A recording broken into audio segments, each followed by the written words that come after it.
Come back to our JH TV channel. ఎవరైతే మన యొక్క ఛానల్ని మొదటిసారిగా చూస్తున్నారో మన యొక్క ఛానల్ని సబ్స్క్రైబ్ చేసుకోండి.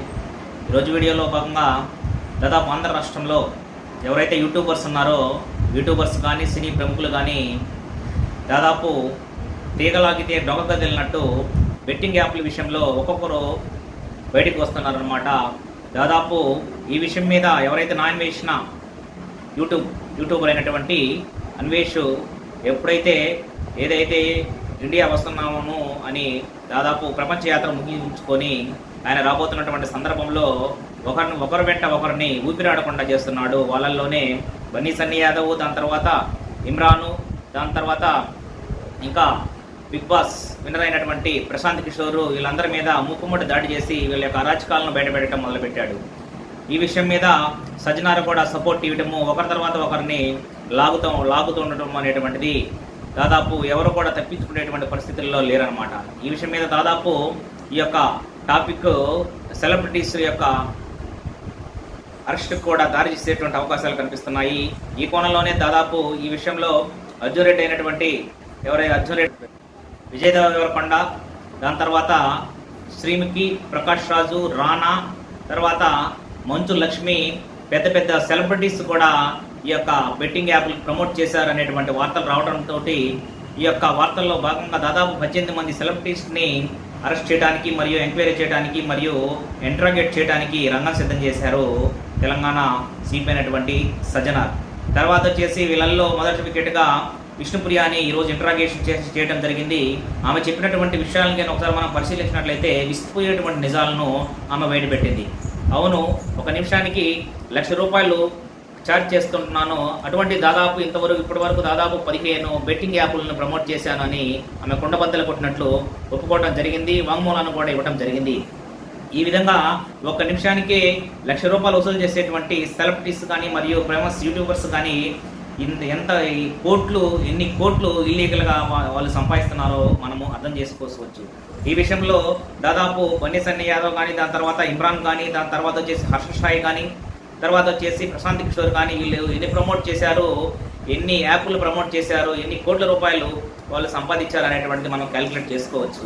ఈ విషయంలోనే వాళ్ళు దాదాపు ఎవరైతే యూట్యూబర్స్ ఉన్నారో మూకుమ్మడి దాడి అన్వేష్ మీద చేస్తున్నారనమాట. దాని తర్వాత వచ్చేసి ఈ ఫేవరు సెలబ్రిటీస్ కూడా పాకిందనమాట. ఉన్నటువంటి సెలబ్రిటీస్లో దాదాపు విజయ్ దేవరకొండ ప్రశ్నించినటువంటి సందర్భంలో అవును దాదాపు మేము ప్రమోట్ చేస్తున్నామని కూడా కొండబద్దలకు వచ్చినట్టు చెప్పాడనమాట. ఆ విషయంలో ఏదైతే రమ్మీ గేమ్ ఉందో రమ్మీ గేమ్ని ప్రమోట్ చేస్తున్నాము, రమ్మీ గేమ్ అనేటువంటిది లాజికల్ థింకింగ్తో ఆడేటువంటి గేమ్ కాబట్టి దాంట్లో ఏం తప్పు ఉందని కూడా ఆయన అడిగినటువంటి విషయంలో నిలిపాడు. అదేవిధంగా మిగతా వాళ్ళు కూడా విష్ణుప్రియాను కూడా చెప్పినప్పుడు కూడా అవును దాదాపు ఒక నిమిషానికి ₹1,00,000 మేము ఛార్జ్ చేస్తున్నాము, ప్రమోట్ చేశాము అని కూడా ఆమె కూడా డైరెక్ట్గా ఒప్పుకోవడం జరిగింది.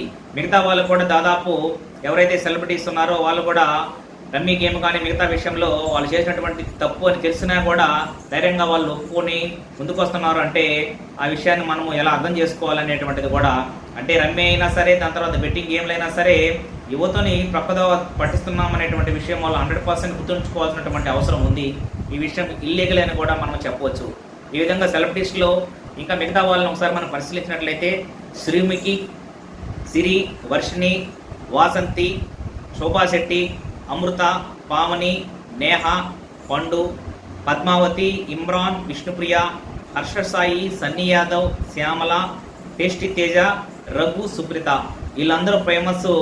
ఎవరైతే చిన్న చిన్న ఆర్టిస్టులు అయినా సరే, బిగ్ బాస్ ఆర్టిస్టులు అయినా సరే ఈ మధ్య ఫేమ్ రావడంతో ఈ విధమైనటువంటి ఏ అయితే ఇల్లీగల్ ప్రమోషన్స్ ఉన్నాయో వీటిని ప్రమోట్ చేస్తూ నైట్కి సెలబ్రిటీస్ అయిపోవాలని, నైట్కి కోట్లు సంపాదించాలనేటువంటి అత్యాశతోటి వాళ్ళు చేస్తున్నటువంటిది 100% తప్పు అని చెప్పడంలో 100% వాళ్ళని కూడా అరెస్ట్ చేసేటువంటి, ఇంట్రాగేట్ చేసేటువంటి అవకాశాలు ఉన్నాయి.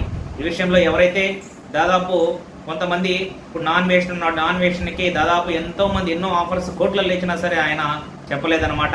అదేవిధంగా బ్యాంకాక్ పిల్ల అనేటువంటి ఒక యూట్యూబర్ కూడా ఆమె కూడా ఎటువంటి ఇల్లీగల్ సంబంధించినటువంటి వాటిని కూడా టచ్ చేయలేదన్నమాట. ఇలా చాలామంది జెన్యూన్గా చేసేటువంటి వాళ్ళు ఉన్నారు, వాళ్ళు సేఫ్ జోన్లో ఉన్నట్టే అనమాట.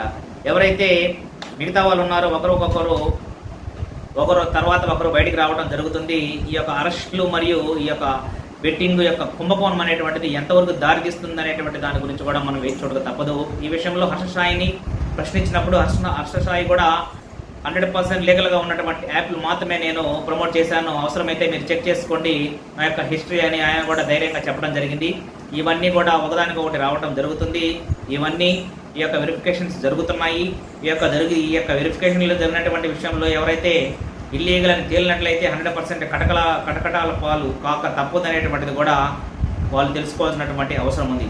ఏదేమైనా సరే ఈ యొక్క కుంభకోణం ఎంతవరకు పోతుంది అనేటువంటిది కూడా మనము వేచి చూడక తప్పదు. హోటల్ రూపంలో సంపాదిస్తూ యువకులకి ఎరగా వేస్తూ వాళ్ళ యొక్క భవిష్యత్తును కూడా కాలదన్నుతున్నటువంటి ఈ ఇల్లీగల్ యాప్స్ ద్వారా ఎంతోమంది యువకులు తప్పుదారి పడటమే కాకుండా ఎంతోమంది ఆత్మహత్యలు, ఎంతోమంది జీవితాలను పణంగా పెట్టి వాళ్ళ యొక్క కుటుంబాలను నాశనం చేస్తున్నటువంటి వీటి వరకు ఎంతవరకు వీటికి సొల్యూషన్ ఏర్పడుతుంది అనేటువంటిది కూడా మనము వేచి చూద్దాము. ఏదేమైనా సరే ఈ విషయానికి ఎలా ఉంటుందనేటువంటిది కూడా భవిష్యత్తులో వేచి చూడక తప్పదు. ఈ వీడియో కానీ మీకు నచ్చినట్లయితే లైక్ చేయండి, షేర్ చేయండి, సబ్స్క్రైబ్ చేసుకోండి. థ్యాంక్ యూ అని ఉండాలి.